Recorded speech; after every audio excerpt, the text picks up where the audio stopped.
The day I put up a simple metal gate on my own land, no lock, no warning signs, was the day Cedar Ridge's HOA president decided I was the enemy.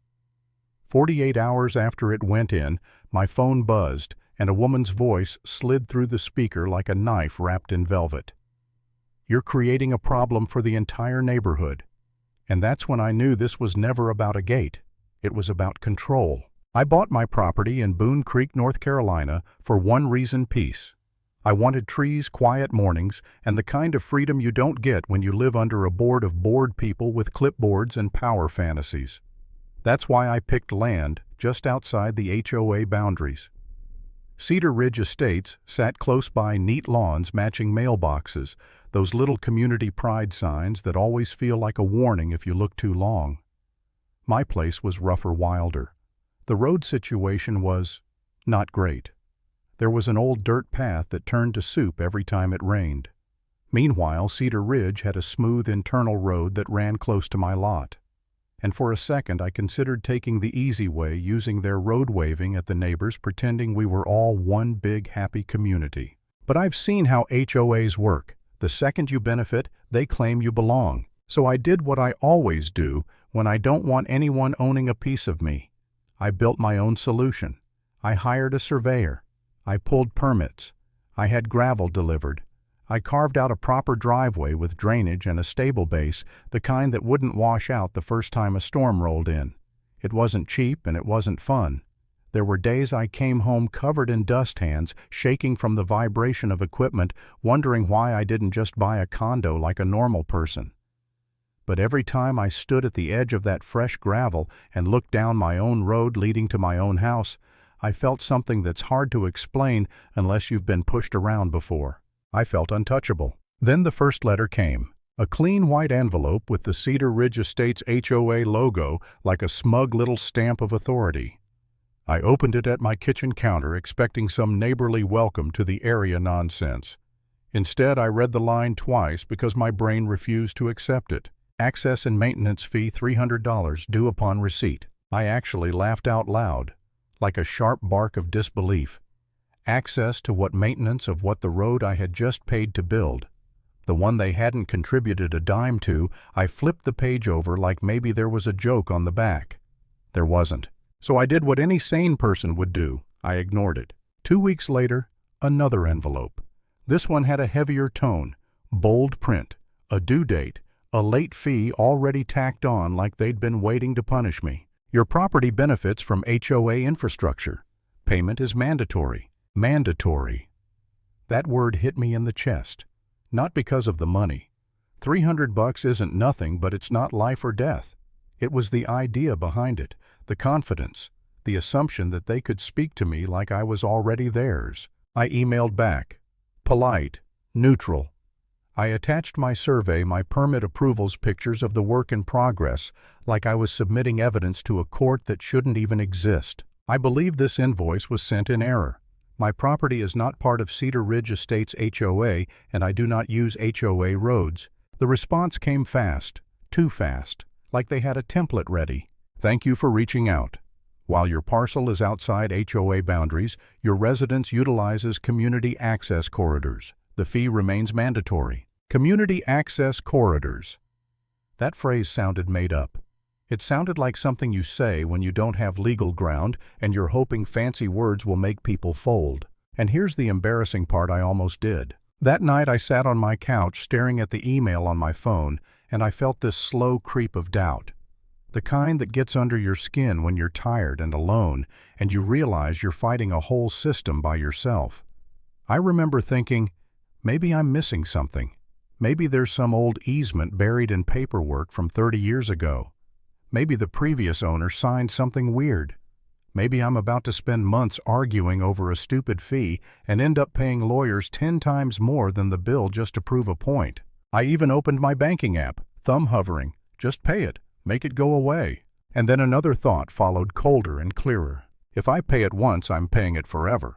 Because Linda Harper, the HOA president, wouldn't see it as a resolution. She'd see it as a collar clicking shut. So I closed the app, set my phone down, and told myself out loud, no, not like this. The next morning I went full paperwork mode. If they wanted to play the legal game, fine.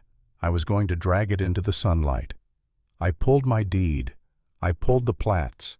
I searched county records until my eyes went dry. I learned more about my parcel than any normal human should ever know. And there was one thing I kept hunting for, the one word that would make their claim real. Easement. A recorded right-of-way. A documented access agreement. Anything. I found nothing. No corridor. No shared access. No legal right for Cedar Ridge to touch my land, charge me for my land, or claim my road. What I did find quietly, almost accidentally, was the real problem. There was a worn footpath cutting across the edge of my property, and it lined up perfectly with Cedar Ridge's sidewalk network. People had been using that path as a shortcut. Joggers, dog walkers, kids on bikes.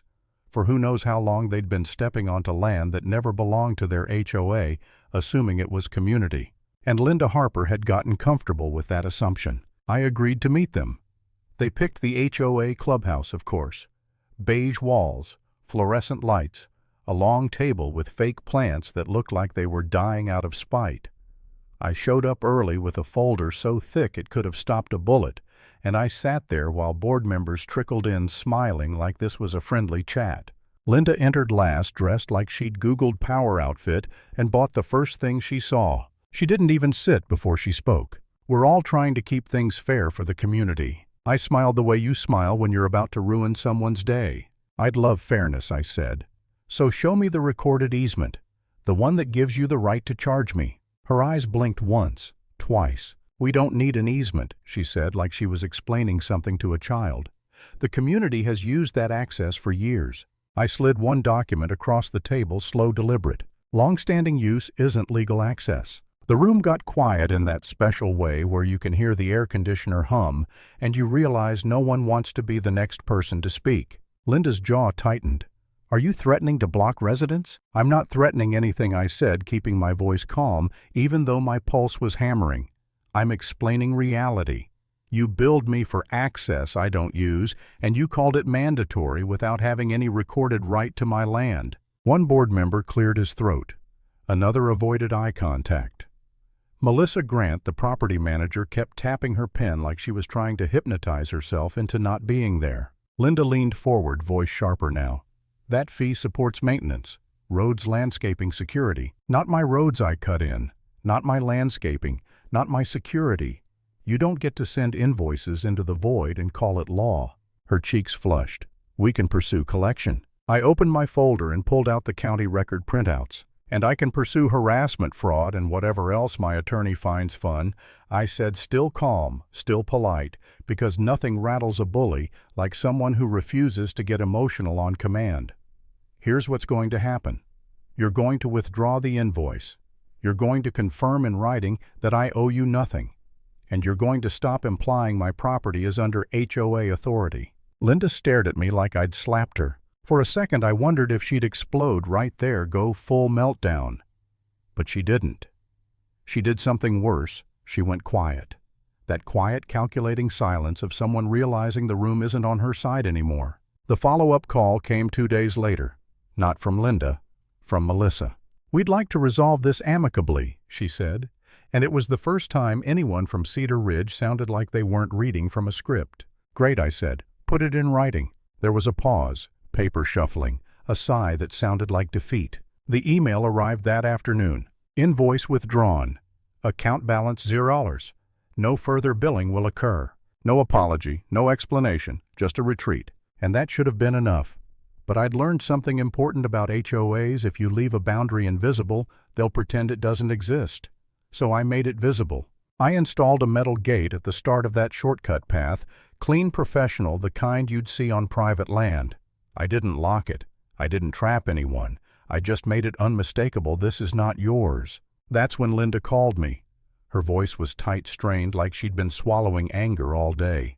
You're creating a problem for the entire neighborhood. I stood on my porch looking down my gravel road that I paid for, built myself, and defended with nothing but paperwork and spine. I said, no, Linda, I'm creating a boundary. She tried one last time, voice dropping into that syrupy threat again. We could formalize access. And I didn't raise my voice. I didn't rant. I didn't explain. I just said not interested. There was a silence on the line long enough for me to hear her breathing, long enough for me to picture her sitting somewhere realizing she couldn't force the world to obey her anymore. Then she hung up. And the next morning when I watched a jogger from Cedar Ridge slow down at the gate, hesitate and turn back the way they came, I knew Linda Harper's power trip had finally hit the end of the road. Lesson paper trails beat power trips.